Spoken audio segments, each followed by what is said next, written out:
Hello దిలవరన్నా. బాగా ఎందుకన్నా తిట్లు తినిపిస్తావు? ఏం లేదు, చిన్న పని వచ్చి పడింది. అదేదో నువ్వే సార్తో చెప్పేయచ్చు కదా. అది కాదు సార్. హలో, నమస్తే సార్. దిలవర్, ఎక్కడికి వెళ్ళిపోయావయ్యా? ఏం లేదు సార్, ఓ చిన్న పని పడింది, కొంచెం పర్సనల్. ఏంటి పర్సనలా? ఈ మధ్య పర్సనల్ పనిలోనే ఎక్కువగా ఉన్నట్టున్నావు. పార్టీ ఏమైనా మారుస్తున్నావా ఏంటి? సార్ ఏంటి సార్ మీరు కూడా? సరే సరే, బాగా పెద్దవాడు అయిపోయావు, పదవిలో లేను కదా అని లైట్ తీసుకుంటున్నావా ఏంటి? అబ్బే వీడెందుకో తేడాగా ఉన్నాడు. వీడి మీద కన్నుసించు. సార్, సీఎం సార్ బావమరిదితో తనకి మీటింగ్ జరుగుతోంది. 500 ఎకరాల ఫారెస్ట్ ల్యాండ్ ని ఇండస్ట్రియల్ స్టేటస్ లో పెట్టి మిశ్రా గ్లోబల్ ఫ్యాక్టరీ వారు ఏషియాలోనే అతిపెద్ద ఫ్యాక్టరీని నిర్మిస్తున్నారు. దీనివల్ల 5,000 మంది స్థానికులకి ఉద్యోగ అవకాశాలు ఉన్నాయి. మీకు నా అభినందనలు, కంగ్రాచులేషన్స్. అలా ఏషియాలోనే అతిపెద్ద ఫ్యాక్టరీ కట్టబోతున్నారు. ఏంటి దిలావా, నువ్వు ఇంకా ఇక్కడే ఉన్నావా? ప్రణామాలు సార్. నేను ఇప్పుడు మీ చరణాలను ఆశ్రయించాను, ఇంకెక్కడికి వెళ్తాను? ఇంకా మీ నాయకుడు హుకుం సింగ్ పరిస్థితి ఏమిటి? అస్తవ్యస్తంగా ఉంది. ఊళ్ళో జరిగే చిన్న చిన్న కుస్తీ పోటీలకి ముఖ్య అతిథిగా వెళ్తున్నారు. నేను ఇప్పుడు మిమ్మల్ని ఆశ్రయించాను, మీరు ఎలా చెప్తే అలా చేస్తాను. ఇదిగో చూడండి, మహిళ వాళ్ళిద్దరూ మళ్ళీ రంగంలోకి దూకారు. ఈ రౌండ్ దద్దరిల్లిపోతుంది. ఇప్పుడు ఇద్దరు కూడా సిద్ధమవుతున్నారు. ఈ రౌండ్ లో కూడా పంపి దూసుకు వెళ్లి సంగీతని ఉక్కిరి బిక్కిరి చేస్తోంది. సంగీతని ఇప్పుడు చక్కగా బయటికి తోసేసింది. మళ్ళీ పంపికి ఇంకొక పాయింట్ వచ్చింది. పంపికి 9, సంగీతకి 4. పంపి దాటికి సంగీతం తట్టుకోలేకపోతోంది. ఇప్పుడు సంగీత పంపిని కింద పడేసింది. పంపి పైకి లేవడానికి విశ్వ ప్రయత్నం చేస్తోంది. ఇప్పుడు సంగీత పట్టు నుంచి పంపి తప్పించుకోగలదో లేదో మనం చూడాలి. తప్పించుకోలేకపోయింది. చాలా చక్కగా ఇప్పుడు సంగీత పాయింట్ సంపాదించింది. మహిళ వాళ్ళు ఇద్దరు మళ్ళీ నిలబడ్డారు. ఈసారి పంపి విజృంభిస్తోంది. సంగీతని పైకి లేవకుండా బిగించేసింది. చూస్తుంటే పంపి పాయింట్ గెలుచుకునేలాగే ఉంది. పంపి నెట్లో గమనించలేనప్పటికీ కూడా పోటీలో చాలా వీరోచితంగా పోరాడుతోంది. నెడుగుల వర్గానికి పని తీసుకొచ్చింది. రెఫరీ కూడా విజిల్ వేసేశారు.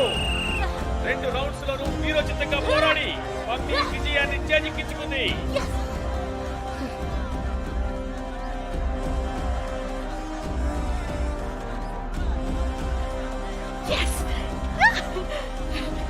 ఫౌల్ గేమింగ్ కాదు, నువ్వేం మాట్లాడదు. Foul play. మమ్మీని డిస్క్వాలిఫై చేసేసాం.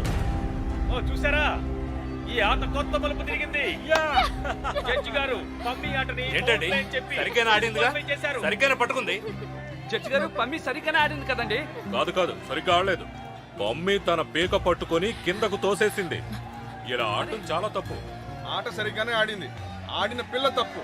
ఒకవేళ ఇలాగే సంగీత ఆడి ఉంటే అప్పుడు ఇలా చెప్పేవారు కాదు. అయినా సంగీత వాళ్ళ బాబు ఈవెంట్ ఆర్గనైజర్ కాబట్టి దాన్ని గెలిపించాలని చూస్తున్నారు. మర్యాదగా మాట్లాడు.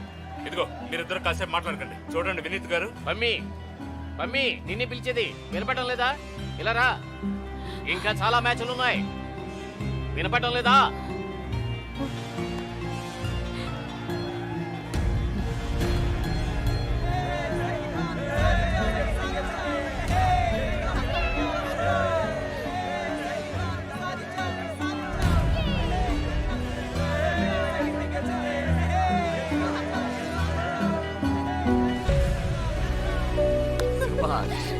నేను ఒక్కడిని తప్పు చెప్తున్నాను అనుకుందాం, కానీ ఇక్కడున్న వాళ్ళందరూ తప్పు చెప్పరు కదా. సరే, అమ్మాయికి ఫ్యూచర్ ఉంది, వచ్చే సంవత్సరం తీసుకురండి. సరే, తప్పు జరిగిపోయింది, ఇప్పుడు ఏం చేయగలం? పాపం ఆ పిల్ల చేసిన తప్పంతా తను దళితుల ఇంట్లో పుట్టడమే, ఇంకేమీ కాదు. ఎందుకు నువ్వు ఇలా ఇష్టం వచ్చినట్టు మాట్లాడుతున్నావు? ఇది కుస్తీ పోటీ, అనవసరంగా జాతుల్ని లాక్కో. చూడండి, నేను బడుగు వర్గానికి చెందినవాడినే, తెలుసు కదా. ఇప్పుడు మాట్లాడండి. చెడు ప్రవర్తన అని చెప్పి డిస్క్వాలిఫై చేసేస్తాను. అయితే చేసేయండి, మీకు కావాల్సింది కూడా ఇదే కదా, మాలాంటి వాళ్ళని అణగతొక్కడం. అలాంటప్పుడు ఈ పోటీలు పెట్టి నాటకం ఆడటం ఎందుకు? కాసేపు మీరందరూ నోరు మూస్తారా? ఎందుకు దీన్ని పెద్ద చేస్తున్నారు? ఇంకా పెద్ద చేయడానికి ఏం మిగిలిందని కోచ్ గారు. ఇప్పుడు ఆ సంగీత నేషనల్స్ కి వెళ్తుంది. అంతా నాశనం అయిపోయింది. నా ఏడాది కృషిని ఒక్క నిమిషంలో ఏ మింగేసింది. పమ్మి నువ్వు ధైర్యంగా ఉండు. కోచ్ గారు మాట్లాడుతున్నారుగా. కోచ్ గారు ఏదో ఒక్క నిమిషం.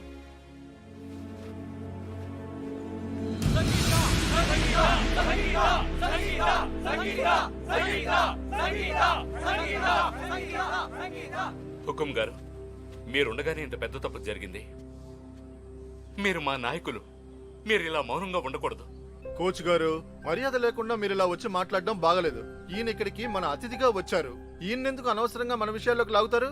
జడ్జిల తీర్పే ఫైనల్, అర్థమైందా? ఈ జడ్జిలు మీ జేబులో ఉండేవాళ్ళేగా, మీరు చెప్పినట్టే చేస్తారు. ఏయ్, ఎక్కువ మాట్లాడొద్దు పైల్వాన్. మాట్లాడితే ఏం చేస్తారు? ఏయ్, ఆగు. అరే, ఆవేశపడకండి. నేనున్నాను కదా, ఎలాంటి తప్పు జరగనివ్వను. ఏమండి, మీకోసం పంచాయతీ వాళ్ళు ఎదురు చూస్తున్నారు.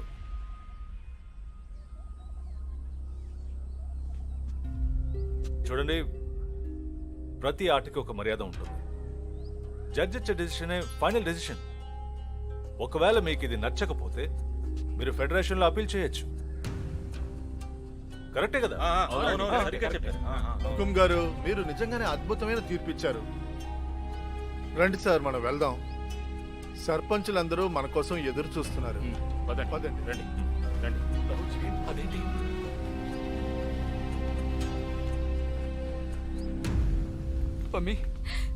పమ్మి ఆగు.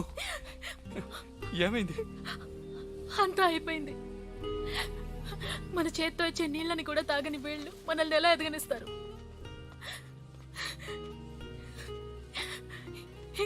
ఈ మాయదారి క్యాస్ట్ వ్యవస్థ వల్ల మన జీవితాలు మరుగున పడిపోతున్నాయి.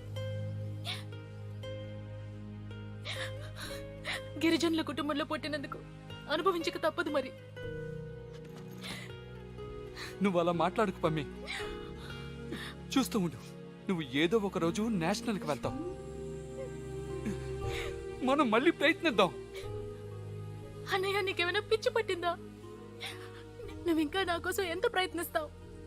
నీకున్నదంతా నా కోసం పనంగా పెట్టేశావు. నువ్వు చదువు వదిలేసావు, నేను ఈ ఆట ఆడడం కోసం. కానీ ఏమైంది? నాశనం అయిపోయింది.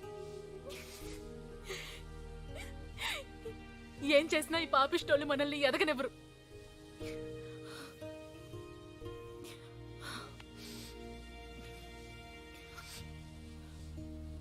ఇక ఎటువంటి ప్రయత్నాలు చేయనక్కర్లేదు.